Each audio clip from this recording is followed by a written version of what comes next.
آپ اس کو چھوڑ کر چلے گئے، بہت اچھا کیا، بول کے بہت اچھا نہیں کیا، تمہاری اسے شادی ہو جاتی تو کم از کم آدھی دولت تو مجھے ملتی، اب تو وہ پوری بٹور چکی ہے، ساری زندگی اس کے ساتھ زیادتی ہوتی رہی۔ یہی بات وہ بڑی معصومیت سے ڈیڈ سے کہتی ہوگی، تب بھی وہ پوری دولت پر سانپ بن کر بیٹھ گئی ہے، اور اب وہ کیا کرتی سوائے ہر چیز پر قبضہ کر لیا۔ ڈیڈ مما نے کسی کو اس کے بیٹا نہ سمجھا، شہزادہ سمجھا تھا، حالانکہ وہ اچھی بیٹی تھی ڈیڈ کے خیال میں۔ میاں ماہنور اب اپنے خیالات کو سوچ کر رونے لگی تھی۔ اس نے خرم کے چہرے پر زلزلے کے آثار دیکھے تھے، تھوڑا سا شاک ہو کر جلد ہی ریکور کر لیا گیا۔ پھر یہ میرا ہوگا، اس نے سوچا۔ تم یہاں کیا کر رہی ہو؟ کافی دیر کی چھائی ہوئی خاموشی کو خرم نے توڑا تھا۔ میں بہت ڈپریس تھی، اس لیے ادھر آ گئی۔ ماہنور اب اپنے آنسو روک رہی تھی۔ اف، میں اتنی اچھی ایکٹریس ہوں، مجھے تو پتہ ہی نہیں تھا۔ ڈیڈ نے مجھے بزنس پڑھنے پر لگا دیا، اگر میں لاس اینجلس چلی جاتی تو ہالی ووڈ کے ٹاپ 10 ایکٹریس میں بن جاتی۔ مجھے خیال آ جاتا تو کتنا اچھا تھا۔ اسے اتنے افسوس نے گھیر لیا۔ آپ پاکستان سے کب آئے؟ 1997 کی مئی میں، خرم نے کہا۔ تو یہ فوراً ہی بھاگ آیا تھا، ماہنور نے سوچا۔ اس کے بعد واپس نہیں کہ نہیں، خرم نے آہستہ سے کہا۔ پھر باہر چلیں؟ ماہنور اٹھ کھڑی ہوئی۔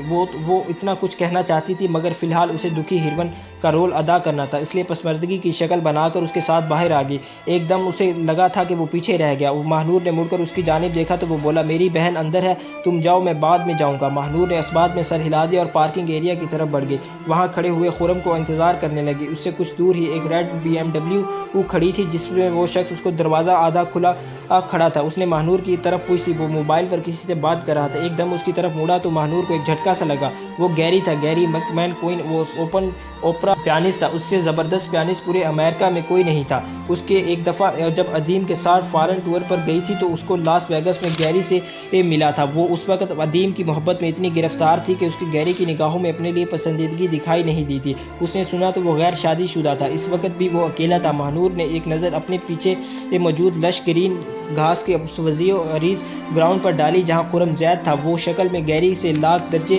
اچھا تھا، مگر اس کو اندازہ تھا کہ وہ گیری مک کوئن بے تحاشا دولت کا مالک ہے۔ دوسرے خرم کو وہ پہلے بھی اتنا پسند نہیں تھی، اس لیے اب وہ اسے نہیں ملتا تھا۔ اس طرح وہ بالکل صحیح درست رہ جاتی تھی، جب گیری کے معاملے میں اسے زیادہ فائدہ نظر آ رہا تھا، کیونکہ وہ دیر کھڑی رہی تھی۔ بلا آخر اسے سوچتے ہوئے، اگر گیری نے اسے نہ پہچانا تو خرم کے لیے ٹرائی کرے گی، اور ریڈ BMW کی طرف بڑھ گئی۔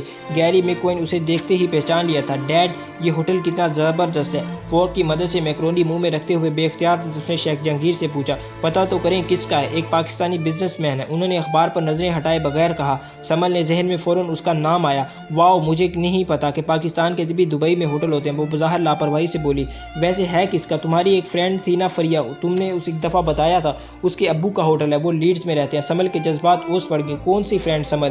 مما کے پوچھنے پر اس نے ان کی طرف دیکھا۔ میری کلاس فیلو تھی، مما لیڈز میں رہتی ہے، اب تو شادی ہو گیا، آج کل فرانس میں ہوتی ہے۔ وہ بتانے لگی، دیکھو سمل، تمہارے ساتھ ہر لڑکی کی شادی ہو گئی ہے اور تم ایک خواہ خواہ اس بزنس کے بکھیروں میں الجھی ہوئی ہو۔ مما روایتی ماؤں کے انداز میں اسے مخاطب کیا، بس بہت ہو گیا، تمہارا باپ تو ہے پکا بزنس مین، اس کو تمہاری ذرا فکر نہیں، مگر تم سمجھدار ہو، اپنی زندگی کو یوں ان فضول کاموں میں مت الجھاؤ۔ سمل نے بچاؤ کے لیے باپ کی جانب دیکھا، مگر وہ ایک دفعہ بھی اخبار میں غرق ہو چکے تھے۔ مما پلیز، وہ سختی سے بولی، آپ کیوں میری شادی کی فکر کرتی ہیں؟ میں لنگڑی ہوں، میرا نہیں خیال کہ لنگڑی لڑکیوں سے کوئی بخوشی شادی پر رضامند ہوتا ہوگا۔ نہایت تلخی سے کہنے لگے۔ ان الفاظ پر بھی شیخ جہانگیر نے سر نہیں اٹھایا تھا، لیکن سمل، حقیقت یہ نہیں ہے کہ مما تیز لہجے میں بولی، حقیقت تو اس سے مختلف ہے۔ کیا مطلب؟ وہ اب حیران سی ہو کر ماں کا چہرہ دیکھنے لگی۔ کافی عرصہ پہلے ایک لڑکا تم میں انٹرسٹڈ تھا، حقیقت یہ ہے کہ تم نے اسے انکار کر دیا تھا۔ ان کی بات تو سمل اپنی جگہ ساکت ہو گئی، مگر شیخ جہانگیر یکدم چونک کے اترے۔ کون سا لڑکا؟ وہ پوچھنے لگی۔ پتہ نہیں، مجھے نہیں پتا، وہ گھبرا کر جلدی سے بولی۔ کس کی بات کری ہے؟ وہ بیوی سے پوچھنے لگا۔ ایک لڑکا تھا، وہ اب ان کی جانب رک کے یہ بتا رہی تھی، کئی بار سمل کے ساتھ گھر آیا تھا، اس کے انداز سے لگتا تھا کہ وہ سمل کو پسند کرتا ہے، وہ تھا بہت اچھا، بہت اسمارٹ، بہت ہینڈسم۔ میں نے ماہنور سے پوچھا تھا ایک دفعہ، اس نے بتایا تھا کہ وہ لڑکا سمل کو پسند کرتا ہے، وہ لالچی تھا۔ وہ بے بسی سے بولی، تمہیں کیسے پتا؟ جہانگیر اب تفتیشی موڈ میں تھے۔ اس نے کہا، مجھے ماہنور نے کہا تھا، وہ بلا آخر سچ بول رہی ہوگی۔ تمہیں نور نے کہا تھا؟ وہ بے یقینی سے اسے دیکھ رہے تھے۔ سمل، تمہیں نور نے یہ سب کچھ کہہ دیا اور تم نے یقین کر لیا؟ لیکن جہانگیر، نور مجھے بتایا تھا کہ وہ لڑکا سمل کے ساتھ بالکل فیئر تھا، مگر سمل نے اسے چھوڑ دیا۔ مما حیرانی سے بولی، تم یہ سب کچھ مجھے کیوں اب بتا رہی ہو؟ اب بیگم اپنی سے مخاطب سے، پہلے کیوں نہیں بتایا؟ میں اس لیے خاموش رہی کہ شاید یہی کچھ بتا دے، مگر اب مجھے اس کی شادی کی فکر کرنی چاہیے۔ اب وہ لڑکا ہے کہاں؟ وہ لڑکا اس سے مخاطب تھا، پتہ نہیں، میں تو پچھلے 5 برسوں سے اسے نہیں ملی۔ اس نے شانے اچکا دیے۔ ویسے بھی ہمارا بریک اپ ہو گیا تھا، پوچھ سکتا ہوں کیوں؟ میں نے بتایا کہ وہ لالچی، یہ بات تمہیں نور نے بتائی، تمہیں مجھے وہ بتاؤ، مگر ان کی بات مکمل نہ ہو۔ ذہِ نصیب بڑے لوگ آئے ہیں، ایک شوق سی آواز اس کی سماعت سے ٹکرائی۔ اینڈ ینگ اینڈ اسمارٹ لڑکا غالباً شیخ جہانگیر سے مخاطب تھا۔ بڑے لوگ چھوٹے لوگوں کو ہی دیکھ رہے تھے۔ شیخ جہانگیر بھی خوشگوار موڈ میں بولے۔ وہ ہنستے ہوئے آگے بڑھا، ان سے مصافحہ کرنے لگا۔ ویسے مجھے معلوم ہے کہ میں بہت گڈ لکنگ ہوں، اس لیے مجھے اتنے شوق سے دیکھنے کی بجائے آپ کو کوئی سلام دعا ہی کر لیتے۔ وہ ان کے کہنے پر برابر کی کرسی کھینچ کر بیٹھ گیا۔ سلام کرنا بھی تمہارا کام ہے، اور رہی دعا، وہ مسکراتے ہوئے، وہ بھی تم ہی دے گے۔ اوکے، میں نے دعا کے لیے ہاتھ اٹھائے۔ انا للہ و انا الیہ راجعون۔ انہوں نے ہاتھ گرا دیے۔ اچھی دعا تھی نا؟ وہ معصومیت سے پوچھ رہا تھا۔ یو ایڈیٹ، وہ ہنستے ہوئے پوچھنے لگے۔ خیر چھوڑو، میری وائف ہے سلمیٰ، یہ میری بہت پیاری سی بیٹی، بہت اچھی بیٹی ہے۔ سمل، آداب آنٹی، وہ فوراً بولا، اور آپ کو بھی سلام مس جہانگیر۔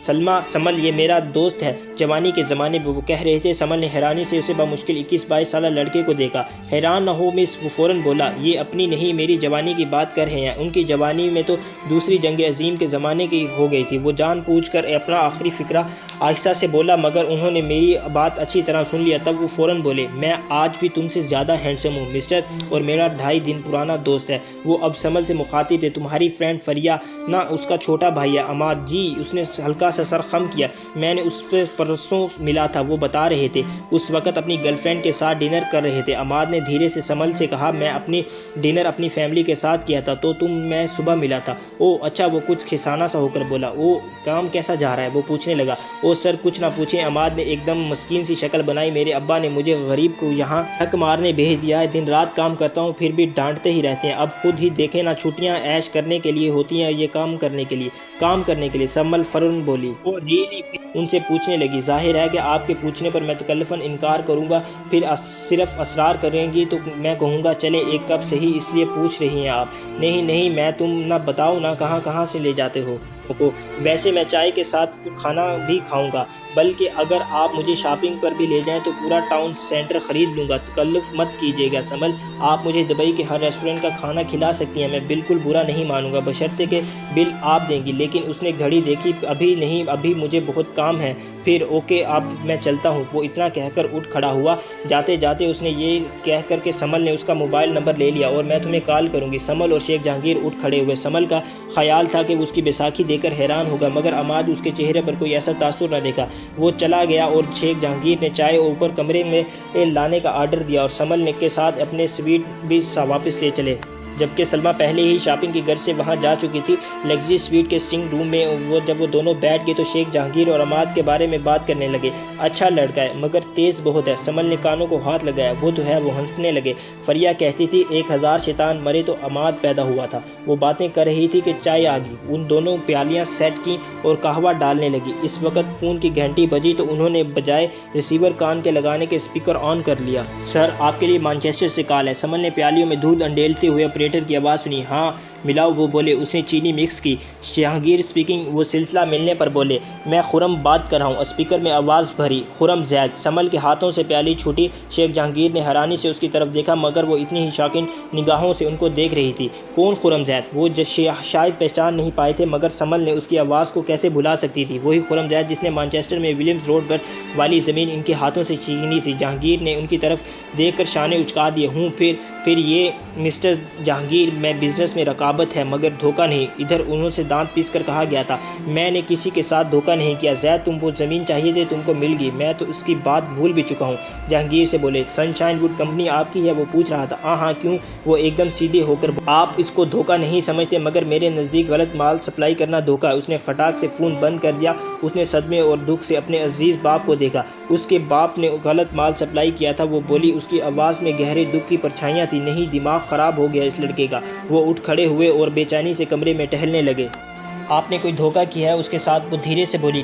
نہیں، مجھے تو ابھی پتہ چلا ہے کہ ہم نے انہیں کوئی مال سپلائی کیا۔ ایک منٹ۔ انہوں نے اپنا موبائل نکالا اور کوئی نمبر بیچ میں ڈائل کر کے پھر وہ فون کان سے لگائے باہر نکل گئے۔ سمل کی ایک نگاہ ان کی ٹھنڈی ہوتی ہوئی پیالی پر پڑی اور ایک اپنے قدموں کے قریب گری ہوئی پیالی پر۔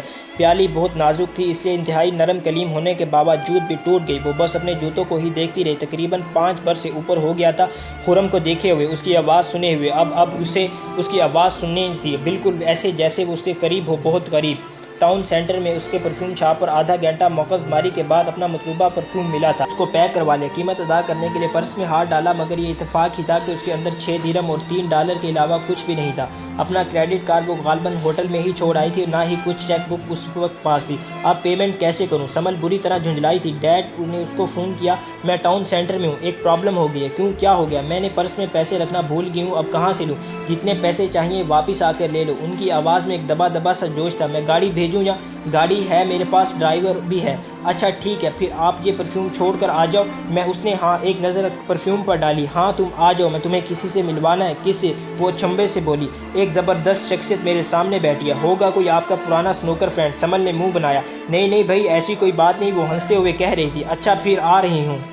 اوکے آل رائٹ، جلدی آ جاؤ۔ سمل نے سلسلہ منقطع کر کیا، سیلز مین کو مجبوری بتائی اور ایک نگاہ کاؤنٹر پر رکھے ہوئے پرفیوم پر ڈالی اور شاپ سے باہر نکل آئی۔ اس کو آتا دیکھ کر شوفر نے پھرتی سے گاڑی کا دروازہ کھولا۔ آفس میں داخل ہو کر وہ سیدھی ریسیپشنسٹ کی طرف بڑھی، تبھی ان سے کارنر میں لگے 3 ایلی ویٹر میں سے درمیان والے کا دروازہ کھلتے دیکھا۔ باہر آنے والے 4 افراد میں سے ایک کو دیکھ کر سمل جہانگیر سانس لینا ہی بھول گئی تھی۔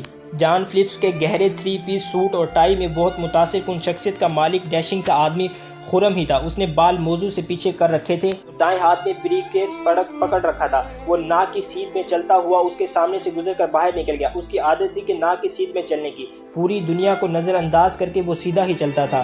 وہ محض ایک دم جھلک دیکھ پائی تھی، اس کی جھلک سے ہی اس کو ایک وہی دم ہلچل مچا دی تھی۔ اس نے اب سے 5 برس بعد دیکھا تھا۔ وہ کہتا تھا میں بہت آگے جانا چاہتا ہوں، پوری دنیا فتح کرنا چاہتا ہوں۔ اس کے لباس اور انداز سے لگ رہا تھا کہ وہ واقعی بہت آگے چلا گیا ہے، کئی ہوٹل کی چین بنا چکا ہے۔ وہ اتنا آگے چلا گیا ہے کہ سمل جہانگیر اس کے دماغ سے محو ہو گئی ہے۔ بھلا کون ایک لنگڑی اور کم شکل لڑکی کو یاد رکھتا ہے؟ اس نے سوچا۔ تھکے تھکے قدموں سے چلتے ہوئے وہ شیخ جہانگیر سے ملے بغیر ہی واپس چلی آئی۔ تم مجھ سے بغیر ملے کیوں چلی آئی؟ اس کے برابر والے صوفے پر بیٹھتے ہوئے بولے۔ سمل خاموشی سے اپنے جوتوں کو تکتی رہی۔ میں تمہیں خرم سے ملوانا چاہتا تھا، وہ مجھ سے ایکسکیوز کرنے آیا تھا۔ بہت اچھا لڑکا ہے، بہت محنتی، محض 4-5 برسوں میں اس نے اتنی ترقی کر لی ہے، بہت کم۔ اپنی ہی دھن میں بولتے ہوئے وہ ایک دم رک گئے۔ کدھر گم ہو؟ انہوں نے اس کے چہرے کے آگے ہاتھ لہرایا۔ یہی ہوں۔ سمل نے سر اٹھایا۔ مجھے کہیں جانا ہے، وہ آہستہ سے بولی۔ اپنی پرابلم ان کے لہجے میں پریشانی جھلک رہی تھی۔ اس نے نفی میں سر ہلا دیا۔ تو تم اتنی خاموش کیوں ہو؟ میں پہلے کب بہت بولتی ہوں۔ اس نے صوفے سے ٹیک لگائی۔ پھر بھی کوئی بات تو ہے، آپ کو ماہنور یاد نہیں آتی؟ انہوں نے حیران ہو کر اسے دیکھا۔ بتائیں نا ڈیڈ، آپ کو ماہنور یاد نہیں آتی؟ اس کا لہجہ نہ چاہتے ہوئے بھی تلخ ہو گیا۔ 2 برس ہو گئے اس کو گھر چھوڑے ہوئے۔ اتنی ڈھیر ساری دولت، میں تمہیں تھوڑی سی رقم بھی اس کو نہیں دے سکتے تھے۔ اس نے طلاق لے لی تھی ادیم سے۔ وہ ایسے بتا رہے تھے جیسے اسٹاک کے صورت میں حال بتاتے ہیں۔ کب؟ اس کی آواز میں مشکل نکلی تھی۔ شادی کے 3 ماہ بعد ہی۔ آپ کو کیسے؟ اس کی آواز اس کا ساتھ نہیں دے پا رہی تھی۔ میں ملا تھا اس کے، وہ سامنے رکھی میز کی شفاف سطح کو دیکھ رہی تھی۔ وہ نہیں رہی جو پہلے تھی، بالکل بدل گئی ہے۔ پہلے میں نے سوچا تھا کہ اس کو واپس لے آؤں، مگر اس کو دیکھنے کے بعد میں نے اپنا ارادہ بدل لیا۔ وہ خاموش ہو گئے۔ مگر ڈائیورس کیوں لی اس نے؟ ادیم ایک امیر باپ کی غریب بیٹی کے ساتھ گزارا نہیں ہو سکتا۔ بہت برے حالوں میں تھی مانور، وہ نازوں میں پلی بڑھی تھی۔ بھلا اب کیسے برداشت کر سکتی تھی؟ ادیم کے ساتھ کسی فارن ٹور پر گئی، پھر وہیں طلاق لے لی۔ مگر ڈیڈ کو تو وہ اس سے بہت محبت کر لی تھی۔ پیٹ میں روٹی اور جیب میں پیسہ نہ ہو تو محبت دکھائی نہیں دیتی۔ 20 سال تک وہ عالی شان گھر میں شہزادیوں کی طرح پرورش پانے والی لڑکی، جو فرانس کے پرفیوم اور لندن کے سوپ استعمال کرتی تھی، ورساچی اور گوچی کے ملبوسات پہنتی تھی، وہ لڑکی بھلا کس طرح 9ویں منزل پر واقع 2 کمروں کے فلیٹ میں رہ سکتی تھی؟ بچپن سے لے کر جوانی تک ماں باپ کی دولت پر عیش کرنے والے اپنے ہاتھوں کو استعمال کرنا اپنی تہذیب سمجھتے ہیں۔ کتابوں اور قصے کہانیوں تک تو شاید محبت کی خاطر غربت میں گزارا ممکن ہے، مگر پریکٹیکل لائف میں ایسا نہیں ہوتا۔ نہ چاہتے ہوئے بھی میں سمل کو کئی برس پہلے وہ شام یاد آ گئی جب اس نے خرم کے سامنے یہ شرط رکھی تھی، میں تمہارے ساتھ تمہاری غربت میں گزارا کرنے کو تیار ہوں۔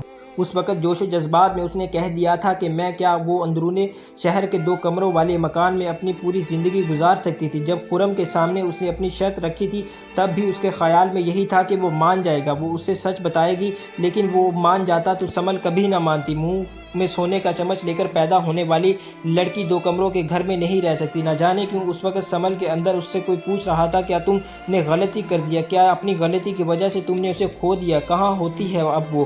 کچھ دیر بعد اس نے پوچھا۔ کچھ عرصہ پہلے تک تو لاس ویگس میں سی، میں نے سنا ہے کسی پیانسٹ کے ساتھ رہ رہی ہے، اب مجھے نہیں معلوم کہاں ہے۔ وہ چند لمحے خاموش رہنے کے بعد گویا ہوئے، اس نے مجھے اتنے دکھ دیے ہیں سمل، میرے دل میں اس کے لیے اب کوئی جگہ نہیں ہے۔ وہ پھر مسکرائے، میرے پاس تم جو ہو، مجھے اور کسی کی ضرورت نہیں۔ ان کو یوں مسکراہٹ کر دیکھنے پر وہ اپنی بھیگی پلکوں کے ساتھ مسکرا دی۔ میرا موڈ نہیں ہے۔ ان کی اتنی منت سماجت کے جواب میں سمل کے پاس بس یہی 4 الفاظ تھے، نہ ہو مگر تم چلو۔ وہ بضد تھی، میرا موڈ نہیں ہے۔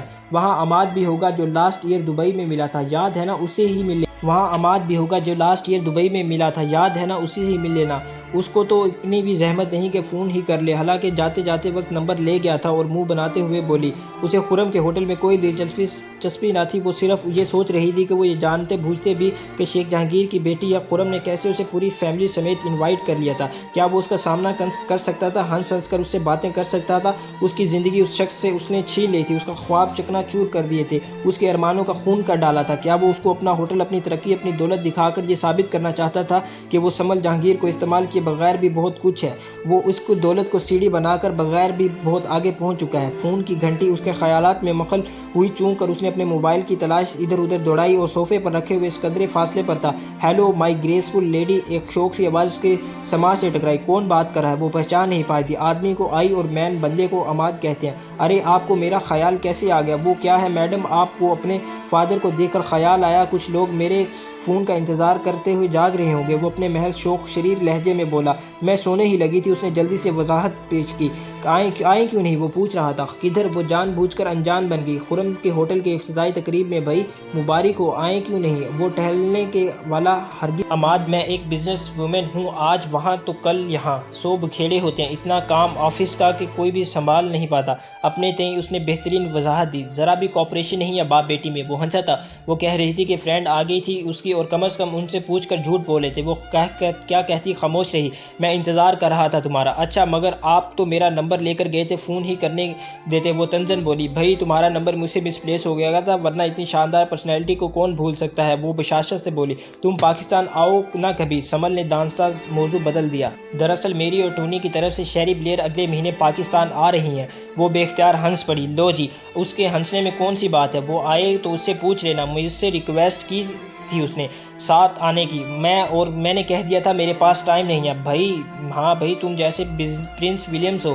ارے اس پرنس کو کون پوچھتا ہے کہ میں نے اسے بھی آگے کی چیز ہوں۔ وہ اکڑ کر بولا، کس نے کہا؟ سمل نے بستر پر لیٹتے ہوئے پوچھا۔ میرے باس نے، وہ فقریہ لہجے میں بولا۔ وہ کون ہے؟ سمل نے بمشکل ہی جمائی روکی اور آنکھوں دھیرے سے مول لی۔ خرم، وہ کون؟ بلکہ وہ تو یہ کہہ رہا تھا کہ عماد جیسا پورے UK میں کوئی نہیں ہے، یقین نہیں آتا پوچھ لو۔ اس کی بات پر ایک جھٹکے سے سمل نے آنکھیں کھول دیں۔ عماد چور میرے فون پر کسی کونے سے کھڑے ہوئے باتیں کر رہا تھا، بہت شوق لہجہ تھا خرم کا۔ ایک منٹ، وہ فون کان سے دور کرتے ہوئے بولا، تمہارا پرابلم کیا ہے؟ جتنے پیسے لگیں دے دوں گا نا، تمہاری طرح کنجوس نہیں ہوں۔ جواب میں خرم کا کہکا لگا، سمل کی سماعت سے ٹکرایا۔ کم آن، وہ ہنسے ہوئے بولا، تمہیں انکل بلا رہے ہیں؟ اوف، بابا نے بھی مجھے رضی انکل کو فون کرنے کا کہا تھا، میں تو بھول گیا۔ عماد کی بکھلائی ہوئی آواز آئی اور پھر سمل کو ایسے لگا جیسے اس نے کسی کو فون تھما دیا۔ تمہاری کال ڈسکنیکٹ کر دوں؟ خرم نے پیچھے سے اسے پکارا۔ نہیں، تم بات کر لو، بہت اچھی لڑکی ہے، وہ جاتے جاتے بولا۔ سمل کی رگوں میں سنسنی دوڑ گئی۔ عماد خرم کو اس کی بات کرنے کو کیوں کہہ رہا تھا؟ ہیلو، خرم کی آواز اسے سنائی دی۔ وہ عجیب سی کیفیت سے دوچار تھی، جواب دے یا نہ دے۔ بلاخر اس کو کانپتے ہوئے لہجے میں ہیلو کہا۔ عماد کو اس کے فادر نے بلا لیا ہے، وہ تو چلا گیا، آئے گا تو آپ کی بات کرے گا، خرم نے نہایت خوش اخلاقی سے کہا۔ سمل نے حیرت سے فون کو دیکھا، شاید خرم اس کی آواز نہیں پہچانی تھی۔ آپ کون؟ وہ ایسے ہی پوچھ بیٹھی۔ میں خرم ہوں، عماد کا دوست۔ وہ آرام سے گویا ہوا۔ اوکے بائے، اتنا کہہ کر سمل نے فون بند کر دیا۔ اس کے ہاتھ کانپ رہے تھے جبکہ اس نے خرم کی آواز سنی تھی اور وہ خوشی سے کانپنے لگے تھے، مگر اس وقت اس کا پورا وجود غصے سے لرز رہا تھا۔ میں ایسے شخص کو دل میں بسائے بیٹھی ہوں جو میری آواز تک نہیں پہچانتا ہوں۔ نفرت ہے مجھے تم سے خرم، زید شدید نفرت۔